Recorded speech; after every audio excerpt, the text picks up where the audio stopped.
Chérif Diop pour toutes ces informations, mesdames, messieurs, comme il l'a si bien annoncé, c'est avec beaucoup de plaisir que nous recevons le président Abdourahmane Diouf, As Abdourahmane Diouf. Bonsoir. Bonsoir Der, très heureux de vous rencontrer et de pouvoir discuter avec vous et de discuter aussi avec les Sénégalais. As de plus en plus, pourquoi? Parce que je m'appelle El Hadj Abdourahmane Diouf, El Hadj c'est As. Tous ceux qui me connaissent dans la vie hors de la politique m'appellent As Diouf. Et à un moment donné, cette familiarité de la vie quotidienne a rattrapé la réalité de la vie politique. Alors, vous êtes candidat à la présidentielle de 2024. On va commencer par faire le point sur vos actualités, le parrainage d'abord. Ce n'est pas un long fleuve tranquille. Non, ce n'était pas un long fleuve tranquille, mais ça n'a pas été difficile ou dramatique. Il se trouve dois-je comprendre que vous avez bouclé vos parrainages? Nous avons déjà bouclé, je vais y revenir. Nous avavons déjà bouclé les 59 000 qui est le seuil maximum demandé par la Constitution au Sénégal. Je dois préciser pour rassurer encore nos militants que j'avais fait une déclaration au début, le premier jour de lancement de ma campagne de parrainage, pour rappeler un certain nombre de principes. Et on en avait profité pour dire qu'il y a des candidats qui ont des difficultés de parrainage. Ça n'a jamais été notre cas. Nous avons fait très sérieusement une partie du Sénégal. Nous sommes un parti qui existe depuis 2 ans maintenant et nous avons un excellent maillage du territoire national. Donc ça n'a pas été très difficile pour notre centre qui s'occupe des élections de se déployer. Donc aujourd'hui, nous avons à mon avis, fait un parrainage de qualité, parce qu'il y a parrainage et parrainage. Si vous recevez des lots de parrainage dont vous ne maîtrisez pas la provenance, il est très facile que vous ayez des problèmes techniques par la suite. Nous avons fait le choix d'être parrainés par nos militants de Awalé et des sympathisants de Abdourahmane Diouf. Donc aujourd'hui, on a les 59 000. On est en train de renforcer le stock parce qu'il y aura peut-être des possibilités de doublons externes. Ça dépendra de l'ordre de passage, le tirage au sort, c'est du hasard. Mais nous sommes prêts et nous sommes en train d'ailleurs de commencer les autres étapes de notre préparation et on aura certainement l'occasion d'y revenir. Quelles ont été les difficultés pratiques auxquelles vous avez été confrontés? Alors, la première difficulté, c'est la libre circulation, parce que dès qu'on a démarré le parrainage, nous sommes descendus sur le terrain. Je me suis dit, je ne suis pas un candidat qui va déléguer la discussion qu'il doit avoir avec ses concitoyens. Je suis descendu moi-même sur le terrain. Le premier jour, on a été à Kébémer où nous avons été interpellés. Justement, c'est vrai qu'on a eu écho de vos tournées. Exactement, et on a été les premiers, parce que nous, on a démarré dans la première semaine pour faire toute la région du Nord. À Kébémer, on nous a escortés, on nous a épiés, on nous a parlé. Finalement, nous avons dû quitter le marché de Kébémer qui était un Louma ce jour-là d'ailleurs et qui pouvait justifier que même si le commandant avait reçu des instructions, il n'aurait pas dû nous trouver dans le marché et interrompre nos activités. Par la suite, souvent l'autorité a évoqué le défaut d'autorisation. L'autorité au Sénégal est une très grande nébuleuse et c'est dans cette autorité qu'on se cache justement pour faire un certain nombre de pratiques qui ne sont pas normales. Nous sommes en période de pré-campagne. Nous sommes en période de parrainage. C'est un arrêté du ministre qui définit la période de parrainage. On ne peut pas demander à un candidat d'aller collecter des parrains sur le terrain et en même temps restreindre sa liberté. On a vu que ce n'est pas du tout le cas des tenants du pouvoir qui, sous le prisme d'une tournée économique, est en train de faire sa propre tournée pour récolter des parrainages, dont il n'aura pas besoin d'ailleurs. On aura l'occasion d'en reparler. Mais je termine pour dire qu'on a été escorté à Kébémer. À Louga, on a dû annuler notre meeting.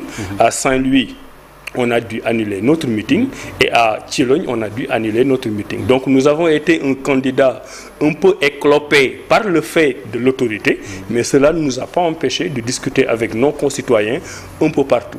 Et ce sont les retours d'ailleurs de remontée des collectes et des parrainages que nous avons qui nous ont permis de comprendre que nous avons fait un excellent travail de terrain et c'est ça qui nous a permis de boucler bien avant la date limite. Vous disiez le travail continue. Que le candidat de la majorité présidentielle n'aura pas besoin de parrainage. Pourquoi? Oui, je l'ai dit, je sais que ça prête toujours à polémique quand je le dis, mais ils vont collecter des parrainages qu'ils vont mettre à la poubelle.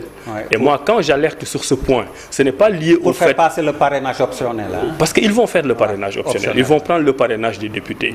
Et puis même s'ils ont 3 millions de parrains, même s'ils avaient décidé de parrainer de passer par le parrainage citoyen, ils ne peuvent pas déposer plus de 59 000. Donc ils auront des millions de parrains, ce dont je doute d'ailleurs, qu'ils vont mettre à la poubelle. Moi, ce qui m'a révolté, ce n'est pas tant le fait qu'ils soient sur le terrain pour chercher des parrainages, mais c'est le fait d'instrumentaliser la citoyenneté sénégalaise, d'aller récupérer des cartes d'identité et les mettre dans les poubelles. Les citoyens sénégalais ne méritent pas que leurs pièces d'identité se retrouvent dans des poubelles pour des raisons de politique politicienne. Maintenant, une fois qu'on avait dénoncé ça, nous, on est allé sur le terrain, on a fait le travail, les Sénégalais nous ont fait confiance et aujourd'hui, nous avons bouclé par la grâce de Dieu. Mais Abdourahmane Diouf, on est en politique et on ne peut pas les empêcher d'en faire un moment politique et une exploitation purement politique. Eh bien, c'est ça que je dénonce, la politique politicienne. Tout à fait. Mais le citoyen sénégalais mérite d'être respecté. Et on ne doit pas aller collecter des parrainages pour les mettre dans la poubelle. Mais bon, ça c'est un vieux débat. Le plus important, c'est qu'ils font ce qu'ils ont à faire. Nous avons fait ce que nous avons à faire. Je vous ai dit que nous avons opté pour un parrainage de qualité. Oui. C'est-à-dire d'être parrainé par nous-mêmes. Parce que les candidats vont s'en rendre compte. Vous savez, d'ailleurs, ce qui est le plus difficile, ce n'est pas d'aller collecter des parrains. C'est tout le travail de contrôle technique qu'il y a derrière. Et ce travail-là, nous l'avons commencé avec des jeunes qui sont venus d'un peu partout des régions pour passer des nuits dans nos centres de tri et dans nos centres de saisie. Et c'est l'occasion de les remercier parce que ce sont des jeunes qui savent que nous nous battons pour leur avenir et ils sont en train de nous faire confiance. Alors, bravo pour ce gros travail abattu. On ne vous le souhaite pas. Mais si par extraordinaire vous êtes recalé, quelles seraient vos options? Alors, dans ce parrainage, il y a 3 éléments particulièrement importants. Il y a le travail que nous faisons nous-mêmes, en tant que candidats, en tant que parti. Ça dépend exclusivement de nous-mêmes. Et nous n'avons pas le droit à l'erreur. Et je ne me permettrai pas que la collecte ne soit pas bien faite. Et je ne me permettrai pas que le travail de tri et de contrôle technique ne soit pas bien fait. C'est le premier élément. Ça dépend de nous. J'en suis garant. Le deuxième élément, c'est Dieu et les Sénégalais. Les Sénégalais ont décidé de nous donner leur parrainage. Comme je vous ai dit, on a déjà atteint le chiffre. Par la grâce de Dieu, nous pourrions être le candidat élu. Mais maintenant, il y a un troisième élément qui est un aléa. Il s'appelle le régime en place. Il s'appelle Macky Sall. Et là, je le dis par pure lucidité. Parce que nous avons vécu quand même le parrainage de 2019. Nous avons vécu le parrainage de 2022. Et par expérience, nous savons qu'il y a encore une marge de manœuvre du pouvoir en place pour tripatouiller les parrainages, pour faire en sorte que certains candidats soient recalés. Et nous travaillons, nous aurons l'occasion d'y revenir, à réduire cette marge de manœuvre du pouvoir et à réduire les incertitudes pour que si on dépose le parrainage au mois de décembre, on ait la quasi-certitude de passer, même si par ailleurs le gouvernement en place pourrait tenter de choisir ces candidats. Donc nous avons en tête cette question des élections. C'est pour vous dire, et c'est pour ça que j'ai commencé par la dimension volontariste. Intentionnel, la chose qui dépend de nous. Parce que pour être un bon leader, pour être un bon croyant, il faut distinguer les choses qui dépendent de vous et vous multiplier les efforts pour y arriver de façon optimale et distinguer ce qui ne dépend pas de vous. Et nous avons fait ce qui dépend de nous. Et si ce qui dépend de nous est le moteur du travail qui doit être récompensé, nous n'aurons aucune difficulté à franchir le cap du parrainage. Maintenant, vous m'avez souvent entendu parler de la génération d'idées. Je pense qu'il n'y a pas qu'Abdourahmane. Il y a énormément de gens qui pensent comme moi, qui pourraient être d'excellents présidents. Maintenant, à chaque fois que je le dis, je dis que moi, je travaille à devenir président de la République du Sénégal très bientôt, dans les prochains mois. Mais je dis toujours que si par la grâce de Dieu, si par la volonté des citoyens, je ne suis pas le président de la République, je suis prêt à travailler avec ceux qui ont les mêmes idées que moi. Mais je n'ai pas encore entendu la réciproque de cette déclaration que d'autres candidats de ma génération d'idées et cette façon de réfléchir. Une génération d'idées, Amadou Ba en fait partie? Absolument pas. Oui, si. Absolument pas. Donc vous excluez de travailler avec... En tout cas, il n'a pas les mêmes idées que nous, il n'a pas la même façon de vivre que nous, il prône une continuité que nous combattons. Je rappelle que depuis le 11 septembre 2013, ça fait quand même longtemps, ça fait 10 ans, je suis dans l'opposition, ancré dans l'opposition, sans aucun compromis avec le pouvoir, sans aucune compromission. C'est parce que j'avais très tôt compris.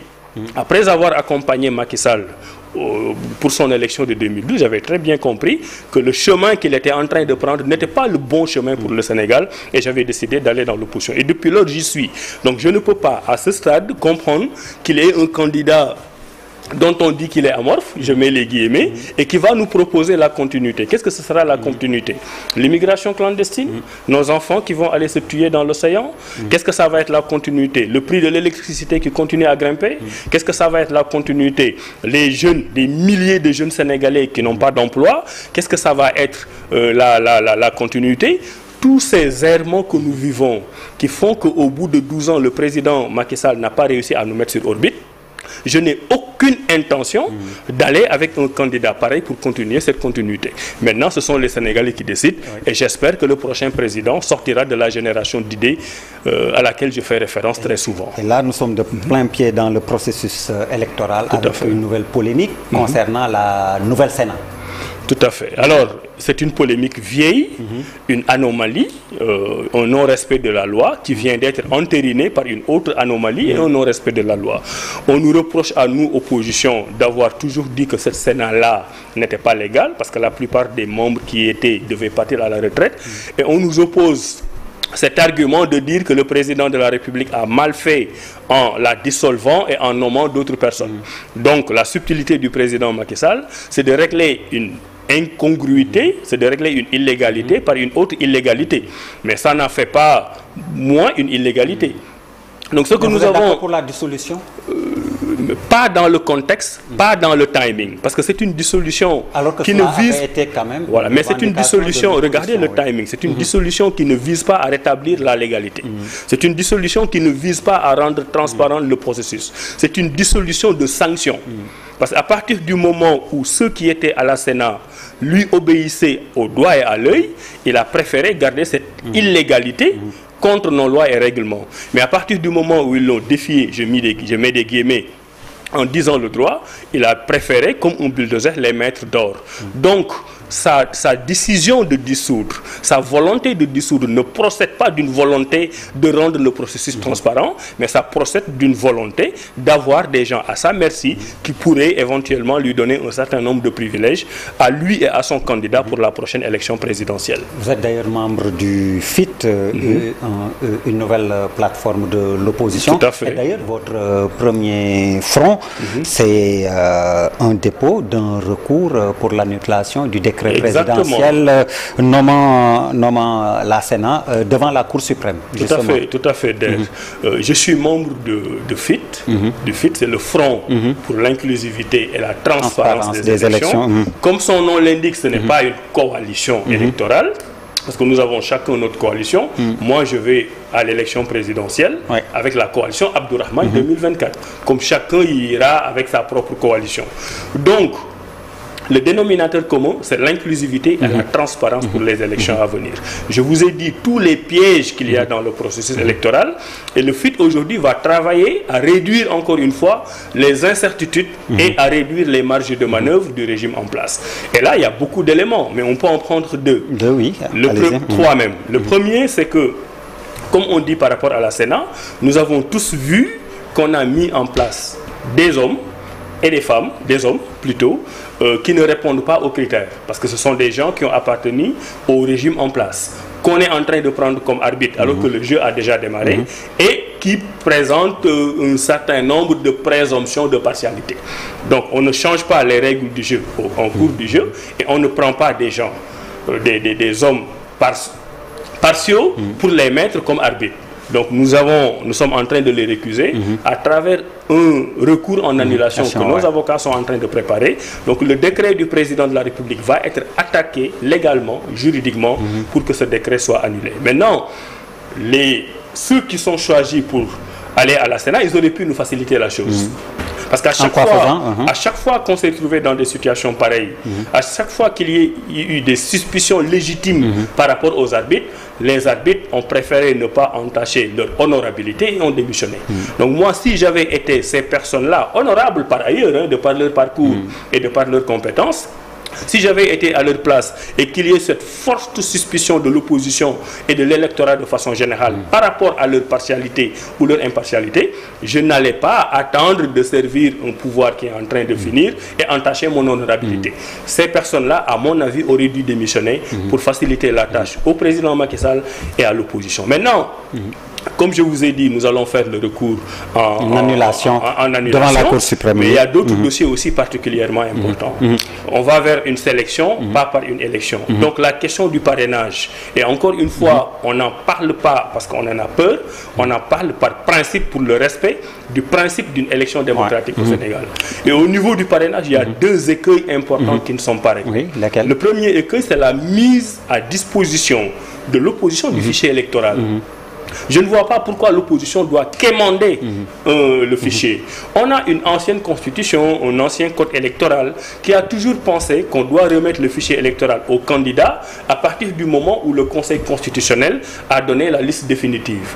Maintenant, depuis qu'on a mis en place le parrainage, les gens oublient que dans le parrainage, on est déjà dans la pré-campagne. On est déjà dans le processus électoral qui mène à l'élection présidentielle. Donc, il fallu faire une réforme qui mette à la disposition des candidats déclarés le fichier. Parce que si vous n'avez pas le fichier, vous allez présenter vos parrains en référence à qui? En référence à quoi? Si on dit Abdourahmane Diouf a le parrain de Abdoulaye Ndiaye, mais le nom, le prénom, la carte d'identité et tout le reste d'Abdoulaye Ndiaye est défini en référence au code électoral. Si nous avons au fichier électoral du moins, si nous n'avons pas le fichier, nous n'avons pas la référence. Et nous savons que le candidat du pouvoir là. Donc là, c'est une anomalie, une incongruité qui devait être réglée. La question du fichier électoral n'est pas une question de confidentialité, c'est une question de manque de transparence. Mais après, il y a le logiciel, particulièrement important. J'ai l'habitude, à travers une boutade, de dire qu'en 2019, pour l'élection présidentielle, ils avaient fait des juristes du Conseil constitutionnel, des informaticiens, et ils avaient fait des informaticiens, des juristes. Personne n'était à sa place, et c'était vraiment un grand charivari qui ne voulait rien dire. Nous exigeons qu'on fasse une démonstration publique de ce logiciel qui doit être paramétré selon des normes connues par tous les informaticiens pour que les clés qu'on va rendre rendent exactement compte de la réalité de notre niveau de parrainage. Alors dites-moi, ce débat sur le processus, sur la transparence, est-ce que ce n'est pas un débat politicien et obsolète quand on sait que c'est avec ces mêmes fichiers, les mêmes acteurs que le pouvoir, que la majorité en tout cas a perdu sa majorité à l'Assemblée nationale. Tout à fait. Est-ce que ce n'est pas un débat savamment entretenu par le landerneau politique à chaque fois? Absolument pas. Là où il y a une forme de consensus, et j'adhère à ce consensus, c'est qu'il est très difficile d'avoir le tripatouillage des élections le jour du scrutin. D'habitude, c'est les résultats du vote qui sortent des urnes. Mais en amont, il y a tout un processus. Moi, depuis 5 ans, je parle d'une possibilité de victoire technique. La victoire technique, pour prendre un exemple concret, c'est d'avoir une ville comme Podor, dont sur les 10 dernières années, le nombre d'électeurs nouveaux est plus important que le nombre de populations nouvelles. C'est extraordinaire. Vous ne pouvez pas avoir une augmentation de la population qui est moins importante que le nombre d'électeurs. Ça veut dire qu'on a pris des électeurs un peu partout au Sénégal pour les amener, mais ça veut dire qu'on a pu même aller prendre des électeurs qui n'étaient pas sénégalais pour les mettre. C'est une présomption. Mais les résultats du recensement qu'ils ont publié eux-mêmes montrent ce dysfonctionnement. Et il y en a beaucoup d'autres. Ils ont pris par exemple un mois. Et c'est très grave ce que vous dites, qu'on pourrait faire voter des non-sénégalais.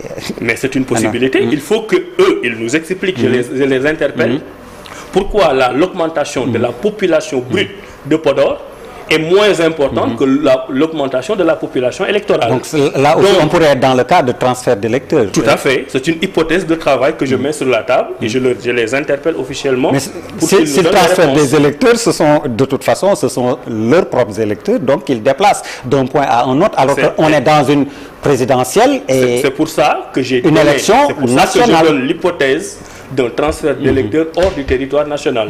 Je ne suis pas le premier à en parler, c'est une hypothèse de travail. S'ils ont les preuves du contraire, ils n'ont pas qu'à le mettre. Mais ce que je veux dire, c'est que la victoire technique s'organise par petites touches. J'étais en train aussi de vous donner l'exemple du mois, un mois, qui a été choisi pour une révision des listes électorales. Alors qu'il n'y avait aucune... Révision exceptionnelle. Révision. Mais alors, pourquoi un mois? Pourquoi pas 2 mois? Pourquoi pas 3 mois? Parce qu'à un moment donné, ils ont eu peur des jeunes qui devaient s'inscrire sur la liste électorale et ils se sont organisés pour qu'il n'y ait pas une inscription massive. Si donc on va dans une élection et que le pouvoir s'organise pour que là où il est fort, il devient encore plus fort, comme à Podor, là où il est faible, il s'organise pour que l'opposition ne progresse pas. Si vous mettez tout ça, on va vers une victoire technique. Mais c'est pour ça justement qu'on a mis en place le FIT. J'entends beaucoup de commentaires, mais le FIT a été mis en place pour régler ce problème du processus électoral, réduire encore les incertitudes et les marges de manœuvre du régime en place, pour que tous ceux qui remplissent les conditions décrites par la Constitution et le Code électoral puissent participer, qu'on ait une élection saine et que le prochain président ait une légitimité qui lui permette de gouverner. Alors, dans l'actualité sociale, il y a, vous l'avez évoqué très rapidement, l'immigration clandestine. On dit maintenant immigration irrégulière. Et vous êtes particulièrement sensible à ça et parce que votre fief est fortement touché par ces départs. Au-delà des causes, pour vous, quelle ingénierie politique faudrait-il mettre en place? Je dirais même ingénierie socio-politique et culturelle, tellement c'est multidimensionnel pour mettre un frein à ce fléau. Je vis ça dans ma chair parce que je suis de Rufisque, je suis de Toubab Dialaw, un des points de départ, je suis de Bargny, je suis de Yène, je suis de toutes les côtes du Sénégal. Et tous les jours, il y a 2 jours, j'étais à Rufisque où je vis ça. Je suis allé rendre visite à une dame qui me dit que le jeune qui était là chez moi il y a 2 semaines est parti, on n'a pas encore de ces nouvelles, qui me dit il y a une jeune dame enceinte qui est partie, on n'a pas de ces nouvelles, qui me dit qu'il y a un jeune garçon de 14 ans, mineur, qui est arrivé et qui a appelé pour dire qu'il est arrivé. À Bargny aujourd'hui, on a plus de 200 personnes qui sont disparues. À Bargny, c'est partout des bâches parce que les gens sont en train de faire le deuil. Ils sont entre l'espoir et la résignation. Est-ce que vous avez entendu le gouvernement en parler? Est-ce que vous avez entendu un signe de deuil? C'est l'un des plus grands drames que le Sénégal est en train de vivre sur les 60 dernières années. Que le fait que vous terminiez votre pouvoir, votre régime au bout de 12 ans, et que c'est au bout de ces 12 ans que votre jeunesse vous tourne le dos. Ça, c'est un problème. Maintenant, on ne peut pas parler des conséquences sans parler des causes. Aujourd'hui, il y a 2 causes principales. Il y en a beaucoup d'autres. J'en retiens 2. C'est la mer et le foncier. Parce que tous ces villages dont on parle, qui vont jusqu'en Casamance, à Kafountine, les gens vivent de la terre. Pour beaucoup de projets de l'État, on a spolié le Sénégalais moyen de son terre sans lui donner la possibilité de continuer à vivre dans la dignité comme il l'a toujours fait. La pêche, la mer, notre mer a été vendue. Notre mer a été vendue aux Chinois. Notre mer a été vendue à l'Union européenne. Donc, du coup, une grande partie des populations, la pêche par exemple, c'est 600 000 personnes qui y vivent, n'ont plus les revenus qui leur permettent de vivre décemment. Eh bien, ils tournent le dos. La solution vient du fait. Ça ne sera pas une solution miracle, mais de faire en sorte que ce pays soit en chantier, que les jeunes trouvent du travail, on peut en parler si vous voulez, pour qu'il y ait une forme de plein emploi qui permette la richesse, pour que les jeunes n'aient plus besoin d'aller en Espagne ou aux îles Canaries, mais qu'ils savent qu'ils peuvent assurer la dignité de leurs parents en restant dans leur propre pays. Malheureusement, je suis pris par le temps et pressé par la régie. Très rapidement, 2 points en 1 minute pour chaque point. J'aurais voulu parler programme plus largement avec vous, votre programme. Ce que j'ai retenu, c'est un changement de capital si vous êtes président. Alors ça va être l'une de nos réformes majeures. Et même vous dites Payar. Pourquoi Payar? Alors Payar, c'est le centre du Sénégal, pour ceux qui ne le savent pas. C'est le centre du Sénégal. C'est le centre du Sénégal. Si vous allez à Payar, il y a une borne qui montre que c'est le centre du Sénégal. Si vous prenez 2 règles, vous les mettez du nord au sud et du sud au nord, Payar, c'est la capitale. Payar est à 450 km de Dakar. Si vous mettez un TGV, c'est 2h30. Payar est à 220 km de Touba, qui est l'une des plus grandes villes du Sénégal. Payar est à 273 km de Matam. Payar est à peu près à 650 km de Saint-Louis. Payar est à 220 km de Tambacounda et à 220 km de Kaolack. Cette centralité-là, qui implique une forme d'équité territoriale, c'est ça que nous devons vivre. Donc Payar en étant en capitale, et c'est là où c'est important, nous ne disons pas seulement déplacement de la capitale, nous disons construction d'un capital avec un réseau ferroviaire qui prend la forme d'un périphérique. Oui. Et à partir de toutes les grandes villes qui sont dans les côtes ou vers le Fouta, il y a un chemin de fer. C'est un peu à l'image de ce qui s'est fait à Paris. Exactement. Donc vous avez le Paris périphérique qui centre le pays. Et à partir de chaque grande ville, vous faites un rail qui va à Bayard. Ça veut dire que vous avez des dizaines et des dizaines de gares qui vont permettre à notre économie de vivre. Mais le plus important, c'est que quand vous démarrez un chantier d'une capitale, qui ne va pas se faire sur 5 ans, c'est un mandat pour démarrer, un deuxième mandat pour terminer, et quelqu'un d'autre continuera. Tout le pays est en chantier. Effectivement. Les maçons vont travailler, les tôliers vont travailler, les tailleurs vont travailler, la pêche va être réhabilitée. Et c'est ce pays-là qui est en chantier qui va créer des milliers d'emplois que les jeunes Sénégalais vont exercer pour créer de la richesse. Et rendez-vous une prochaine fois pour reparler de ça, de ce changement de capital que vous préconisez. Je ne pouvais pas terminer sans évoquer en 30 secondes cette série de 11 ouvrages que vous présentez au public. Voilà. C'est quoi? C'est mon œuvre. Voilà, c'est mon œuvre. Depuis les années 2000, j'écris des livres. J'ai fait le tour de l'Afrique, j'ai fait le tour du monde. J'ai cristallisé mes différentes pensées à travers des livres. Les candidats vont venir Sénégal d'abord, Afrique d'abord. Voilà, moi je viendrai avec mon programme, mais je veux que les Sénégalais comprennent que ce que je suis en train de dire ne sont pas des discours de circonstance d'un candidat à l'élection présidentielle. Ce sont des idées que je mûris depuis au moins une vingtaine d'années. J'ai eu l'opportunité et la chance d'écrire 20 livres que je vais présenter aux Sénégalais le 30 novembre au Grand Théâtre. Donc qu'ils viennent découvrir l'œuvre intellectuelle du candidat Abdourahmane Diouf qui sera à la base de son programme. Merci à Pierre et vous y êtes cordialement invité. Merci, nous y serons, Inch'Allah. Merci beaucoup à la régie, Pierre Da Silva et toute son équipe. Merci également au président As Abdourahmane Diouf. Merci à vous de nous avoir reçus chez vous. Excellente suite de programmes sur la TFM, la télévision Futur Média. Merci, bonsoir.